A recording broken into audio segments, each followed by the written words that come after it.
कैसे रहा? I mean आप शो में हैं और पहली बार ऐसा है कि बुलेटिन जो है जी जी। वो कर रहे हैं। आई मीन ये कुछ तो फर्स्ट टाइम इंट्रोड्यूस कर रहे हाँ हैं, तो हाँ। आप इसका हिस्सा हो कि आपको कैसे लग रहा है? नहीं, बहुत अच्छा लग रहा है। लोग मुझसे पूछते हैं कि आपको ये शो कैसा मिला। मैंने कहा बिग बॉस, मैं झांक रहा था अंदर से, किसी ने पीछे से धक्का दे दिया, मैं अंदर चला गया और शुरू हो गया। वो जोक्स अपार्ट, ये सवाल मैंने सबसे पहले अपने आप से पूछा कि मैं बिग बॉस में क्या कर रहा हूँ और ये शो मुझे करना चाहिए या नहीं।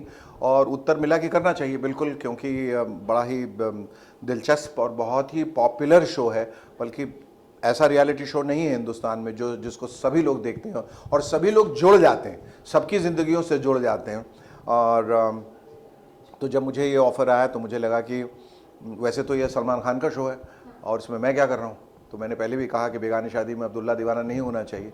फिर लगा कि नहीं, अगर अब्दुल्ला दीवाना है तो दीवानगी उसको दिखानी चाहिए। और तो मैंने कहा कि मैं अपने मिजाज के हिसाब से और मेरी जो शैली है, अपने तरीके से मैं कुछ इन लोगों के बारे में कुछ टीका टिप्पणी करना चाहूँगा, कुछ इनको समझाना चाहूँगा as a friend, philosopher, guide, mentor, जाके अपने तरीके से। क्योंकि ये पूरे हफ्ते लड़ लड़ के, घायल होके, मूर्छित होके गिरे रहते हैं।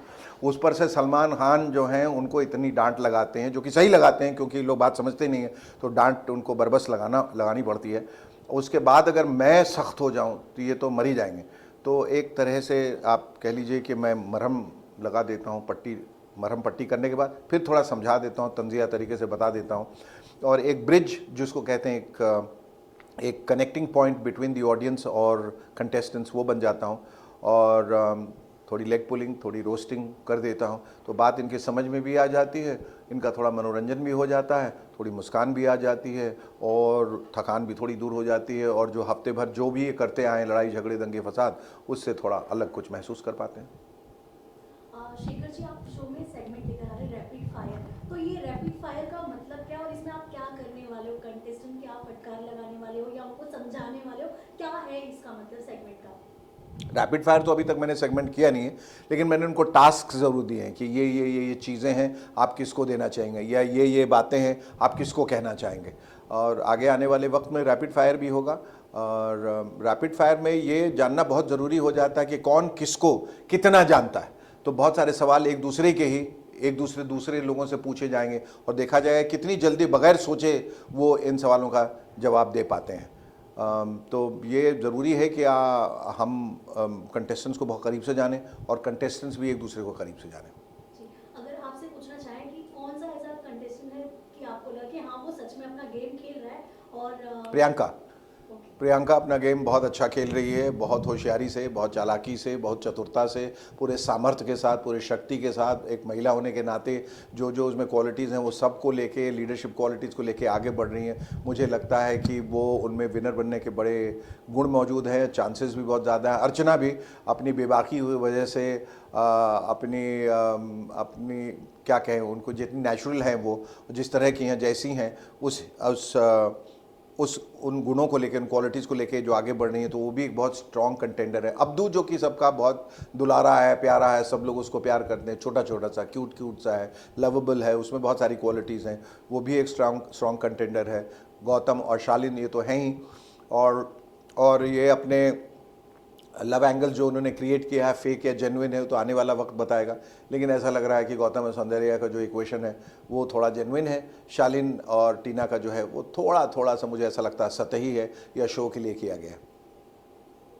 सर, जैसे कि आप वीकेंड के बाद में जो एंटरटेनमेंट करते हैं, ये पहली बार है जो ऐसा कुछ तो हो रहा है हाँ शो जी में। जी जैसे कि आपने अभी कहा कि मरम्मत भी करते हैं, पर आप अलग अंदाज से कहते हैं कि किसी को बुरा भी ना जी लगे, जो शेरो शायरी आप जी करते हैं। जी। सर, जो ये आपकी जो चीज़ें हैं, क्या इसमें कितनी मेहनत है? मेहनत है और कुछ नहीं है। इतनी बारीकी से इनका अध्ययन करना पड़ता है, इनको नज़दीक से समझना पड़ता है, परखना पड़ता है, फिर सोचना पड़ता है कि किस कॉन्सेप्ट में इनको बांधूं और कैसे बोलूं कि इन बात भी मेरी वहाँ तक पहुँच जाए और उनको बुरा भी नहीं लगे। मैं नहीं चाहता कि कोई भी मैं अपशब्द या कोई भी ऐसा शब्द इस्तेमाल करूं या कोई भी ऐसी चीज़ कहूं जिससे किसी के दिल को ठेस पहुंचे। मैंने कहा कि ऑलरेडी बहुत चोट खाए हुए हैं, तो एक ज़रूरी है कि मैं उनको ये मेरा इंसानी फ़र्ज़ है कि मैं उसको तरीक़े से उनके साथ व्यवहार करूं, बर्ताव करूं। तो बहुत ज़्यादा मेहनत मशक्क़त है इसमें। और देखिए, बग़ैर मेहनत मशक्क़त की आप किसी भी शो को अच्छा या सफल नहीं बना सकते। उसके पीछे बहुत तैयारी, बहुत होमवर्क करना पड़ता है, बहुत समझदारी के साथ, बहुत सोच सोच के एक एक शब्द जो मैं कहता हूँ उस पर बैठता हूँ, जो मुझे लगता है कि नहीं ये सही नहीं है, या ये लाइन सही नहीं है, ये सटीक नहीं है, ये माकूल नहीं है, सबको हटा देता हूँ। जो चीज़ें मुझे लगता है कि ये बात भी कह जाती है और एक मुस्कान भी ले आती है, तो वही बातें मैं करता हूँ। तो मैं चाहता हूं कि मैं और इससे ज़्यादा जुड़ूं और करीब से उनको देखूं, और जैसे जैसे ये शो आगे बढ़ता जाएगा मेरे ख्याल से मेरी मेहनत भी और आगे बढ़ती चली जाएगी। प्रियंका और अंकित के बॉन्ड पर क्या कहना चाहेंगे? जैसे कि आपने प्रियंका की तारीफ तो की है, लेकिन पूछना चाहूंगी कि उनका कॉम्पिटिटर क्या लगता है आपको? कौन उनका कॉम्पिटिटर कौन है?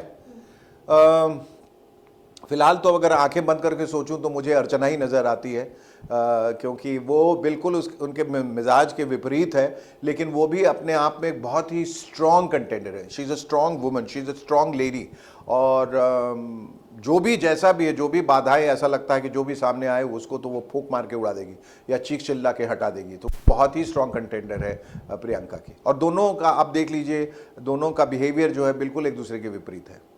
सुम्बुल की बात करेंगे। सुम्बुल ने जैसा अपना इमेज बनाकर रखा है सबके सामने, और शो में वो जिस तरह से अपना गेम खेल रही है, तो आप उस पर क्या कहना चाहेंगे? सुम्बुल बहुत संभल के खेल रही है, और अब पता नहीं उसने ये इमेज बनाया है कि यही वो असली सुम्बुल है, ये तो जानना बहुत मुश्किल है, क्योंकि वो बहुत बेहतरीन एक्ट्रेस है और उसका जो काम किया उसने टेलीविज़न में, वो बहुत मंझी हुई अभिनेत्री है। पर मुझे नहीं लगता कि वो इतनी भी अच्छी है कि वो बिल्कुल इतना फेक करे, इतना रोए और दिन भर रोते रहे। शायद उसके मतलब चूंकि अभी जवानी में उन्होंने कदम ही रखा है, अभी बिल्कुल अडल्ट हुई हैं और उनको नया नया प्यार हुआ है, तो शायद इस वजह से उनका दिल बहुत दुखा जब शालीन की तरफ से उनको वो रेसिप्रोकेशन नहीं मिला, इसलिए रो रो के उन्होंने पूरे सेट का बंटाधार कर दिया और मूसलाधार बारिश जो है उनके आंसुओं की होती रही। लेकिन अब मेरे ख्याल से थोड़े वक्त के बाद लोगों को समझ में आ जाता है कि सिर्फ यहाँ स्ट्रैटेजीज काम करती हैं, आपको बहुत ज़्यादा संभल के करेंगे तो आप पीछे रह जाएंगे, जैसे कि हुआ। तो वो आगे आएंगी। अंकित भी अब को बहुत ज़्यादा डांट पड़ी है, उनको भी कहा गया है कि आप अपने दायरे से बाहर निकलिए और कुछ कीजिए और कुछ करने की कोशिश कीजिए, वरना आप पीछे रह जाएंगे। तो मेरे ख्याल से सुम्बुल और अंकित को थोड़ा सा कमर कसने की ज़रूरत है। They need to pull up their socks, और वो फिर बहुत स्ट्रॉन्ग कंटेंडर्स बन सकते हैं आगे। शालीन गौतम तो मैंने कहा है ही, शिव भी है, अब्दू भी है, प्रियंका भी है, और अर्चना तो है ही। सर, आपको ऐसा क्यों लगता है कि सौंदर्या और गौतम की जो रिलेशन है वो जेन्युइन है? क्योंकि लास्ट वीक में ही करण जौहर ने गौतम को डांटा था उसके बिहेवियर के लिए, जो बाथरूम का सीन जी हुआ जी, था। हाँ। तो आपको क्यों ऐसा लगता है कि उन्होंने? मुझे ऐसा लगता है, ये मेरे दिल की बात है, मेरा दिल ये गवाही दे रहा है कि देखिए, हर इंसान एक जैसा नहीं सोचता। किसी को कोई सच्चा नज़र आता है, किसी को नहीं आता है। मुझे ऐसा लगता है उसमें थोड़ी सच्चाई है कहीं ना कहीं। कभी कभी क्या है, फेक करते करते प्यार हो जाता है, और वो फिर उन्होंने रियलाइज़ किया कि ये तो हम खेल खेल रहे थे यार, खेल खेल में मोहब्बत भी हो गई। और फिर जब वो हो जाती है तो फिर ये जब प्रताड़ना, जो लोग जो आप पे लांछन लगाते हैं कि नहीं नहीं ये गलत है, फिर सामने आके और सीना जो है वो चौड़ा करके फिर कहना पड़ता है कि नहीं ये गलत नहीं है, हम लोग वाकई प्यार में। तो उनको जब ये करण ने कहा कि नहीं ये गलत है और तुम ये सब दिखावा कर रहे हो, उस वक्त उनको लगा कि नहीं, अब ज़रूरत है कि हम दोनों हाथ पकड़ के एक दूसरे के और सामने यहाँ और दुनिया के सामने अपने प्यार का इजहार करें कि जो हो रहा है वो सच है। हो सकता है मैं गलत हूँ, लेकिन मेरे दिल की ये गवाही है, जिस अब है तो है, हो सकता है इसमें सच्चाई हो सकता है ना भी हो, पर इस वक्त फ़िलहाल मुझे ऐसा लग रहा है कि उसमें सच्चाई है। शो के मास्टरमाइंड कंटेस्टेंट का अगर टैग देने को कहा जाए तो आप किसको दोगे? मास्टरमाइंड तो मैं अभी कहूँगा कि प्रियंका है, और एक तरफ दूसरी तरफ देखें तो मास्टरमाइंड के हिसाब से साजिद भी हैं, क्योंकि वो अकेले बैठ के अपना एक गेम खेल रहे हैं। आगे क्या उनकी स्ट्रैटेजी होगी कोई कुछ नहीं कह सकता। जो सबसे खामोश रहता है वो सबसे ज़्यादा फट जाता है बाद में। तो हालांकि अंकित भी खामोश है, लेकिन वो दूसरे तरह के इंसान है। साजिद जो है वो उस हिसाब से बहुत समझदार है और ये गेम खेल चुका है इस तरह के शो में भी और शो के बाहर भी। तो वो मुझे लगता है कि वो अपना एक नया गेम खेल सकता है। बाकी सब अपनी अपनी स्ट्रैटेजीज तो लगा रहे हैं। कौन कब क्या दिशा और दशा बदल देगा ये कहना बहुत मुश्किल है। 1 महीने के बाद तो ये कम्प्लीटली चेंज हो जाएगा। और अगर ऐसा कहा जाए कि कोई ऐसा हाँ हाँ जी। अगर ऐसा कहा जाए कोई ऐसा कंटेस्टेंट जो दूसरे के कंधे पर बंदूक रखकर खेल रहा हो तो उसका टैग आप किसको देना चाहोगे? हो सकता है टीना। टीना हो सकता है कि शालीन के दम पे, शालीन के कंधे पे रखकर बहुत सारी बंदूकें चला रही हों, और हो सकता है उसकी स्ट्रैटेजी बिल्कुल ही अलग हो और लोगों का ध्यान ही उधर नहीं गया, लेकिन वो अपना गेम बहुत सलीके से खेल रही है। Thank you. Thank you, thank you, thank you.